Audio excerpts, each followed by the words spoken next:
Ijtimoiy tarmoqlarda Chirchiq shahrida 2 nafar shaxslar o'zaro janjallashayotgani aks etgan video tarqalib, jamoatchilik orasida ko'plab muhokamalarga sabab bo'ldi. Mazkur holat shu kunning o'zida Ichki ishlar organlari xodimlari tomonidan nazoratga olindi va ushbu fuqarolar Ichki ishlar boshqarmasiga olib kelindi. Endi internet tarmog'ida sal aktiv ko'tarish maqsadida shunaqa holatlar ham bo'lib turadi.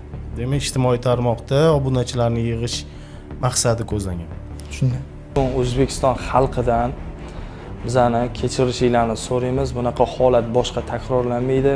Men sportchiga o'rnak bo'lmaydigan ish qildim. Bunaqa holatga qayta yaqinlashmayman. O'zbekiston xalqi meni kechiringlar.